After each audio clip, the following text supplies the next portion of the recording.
submitted to a lot of different places, but because my books blend urban fantasy and murder mystery, I would get a lot of feedback of people wanting me to ride the trends and change my story, change the setting and everything to ride current trends. Like mine does feature, you know, supernatural creatures. They said, well, vampires are really big right now, so just change a lot of these people, just make them vampires, don't do anything else. Or Hunger Games is really big right now, so just make it more dystopian, you know. And so submitting was a nightmarish process to always be told, like, well, we'll take it if you change it, which is why I wound up going the independent publishing route. Well, since I started submitting, you know, and I didn't know anything about science fiction as literature, so I did research. And even in 2003, when I really started doing it, you could find that stuff on the internet. One thing I realized is, like, there's different kinds of form rejection letters. The long one is the worst one, because that lists all the things that you could have possibly done wrong. Occasionally there have been publications where they'll check the one you did wrong.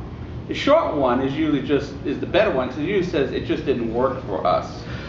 And so when I started submitting to Gardner Dozois, first time, maybe once or twice, I got the long one. Then I started getting the short ones. And then one day I got a short one, and it was scribbling on the bottom of the page. I said, what's this? Well, he wrote a note personally on it. And the funny thing is that I'd been participating in the discussion board on Analog Magazine, and I was so unsure what I was doing. I didn't use my real name. I used a made-up name called Tex Arcana with a C, and because I lived in Texarkana, Texas. And he wrote, "Hey Tex, you know, this, I'm not buying this, but still better than 99% of the shit in my pile anyhow, you know." And I said, "Holy crap, you know, he actually reads it and he knows who I am." And then eventually he started giving the personal feedback. Any feedback from an editor is good.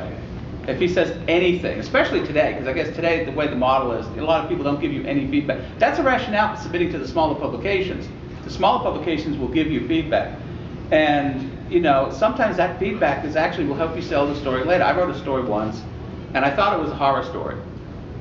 But I got rejected by one venue, but they said the darkly humorous aspects of the story didn't quite work for them. I said, ooh, I didn't realize it was darkly humorous. Well, being an American and a Texan, I have a different sense of humor than, say, foreigners. I said, I'm going to submit it to a British or Australian magazine, because the Brits, Aussies, have a different sense of humor. I sent it to Andromeda Spaceways.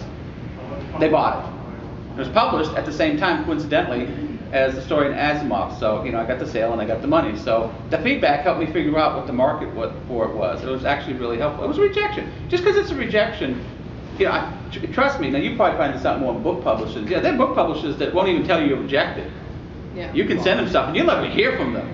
You know, any kind of feedback is at least a rejection is good, and any kind of personal feedback from any editor is good. My editor gave me the roughest feedback. The first set of feedback I got from her, I cried for hours because it was brutal. That meant you were learning something. Yeah, it was very, very brutal, but it was necessary. I feel like you have to have that. You have to have someone willing to be that brutal with you. I think the most important thing to think of in submitting is making sure that your story matches their publishing style. I had submitted several places and got one or two notes on the page written back, but not a whole lot.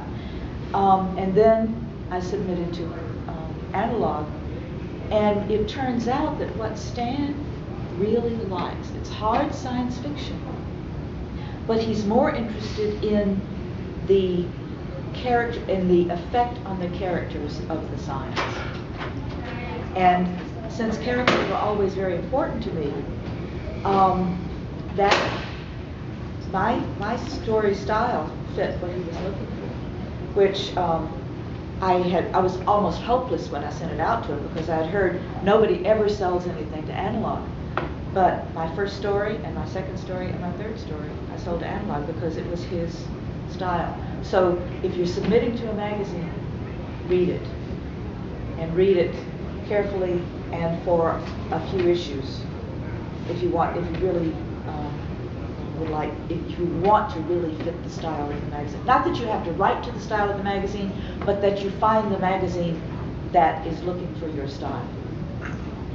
Never get back to the editor and argue.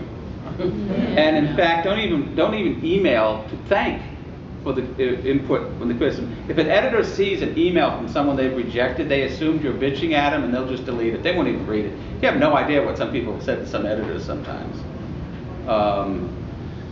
Just take it and move on.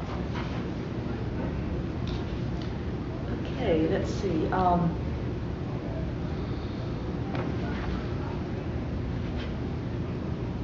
What, if any of you had a piece of advice given to you that you thought was most important in your general writing career? In my case, one of Gardner's pieces of input early on was very valid, and it really struck home, was that you write technically good. I have literally never had anybody say a story was fully written, because I assume it comes from being a journalist. I've had people say there's a little issue with the plot, the characters, but no one's ever said the story is badly written. One time Gardner said, one of your journalism instincts are working against you in this story. You're not close enough. You're not emotionally involved. And that's a problem. You think journalism, all it taught me to do is how to write. But journalism is the opposite of fiction. You're supposed to be dispassionate and impartial.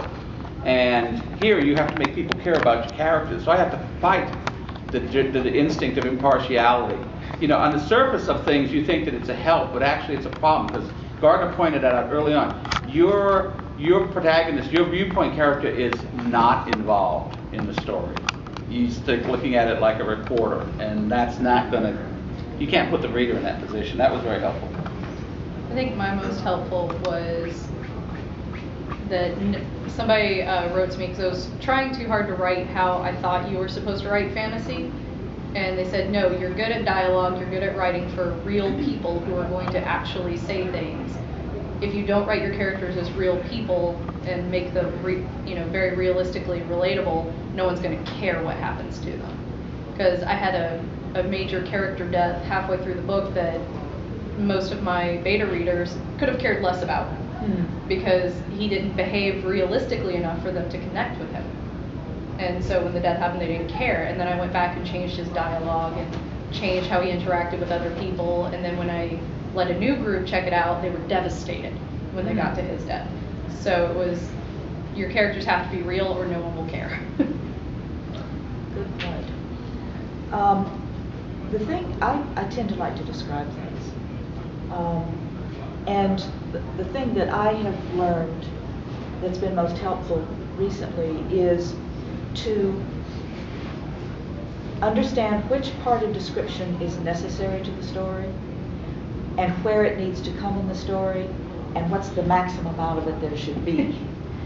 So basically I've learned that the thing to do is you have to give them enough to see the setting, to feel what is going on, the sense of the setting, the sense of the characters, the sense of whatever current conflict is going on, enough to understand it and not a word too much, and not a minute before it's needed, really. If you start off a story or a novel with a whole block of information, a data dump, a lot of people will never get through that because it's not interesting yet. They don't know why this is important. But if you provide little pieces of information at the moment or immediately after the moment it's needed, or if you need a sense of mystery, hold it off for a while. But provide the information that's needed at the time that it's appropriate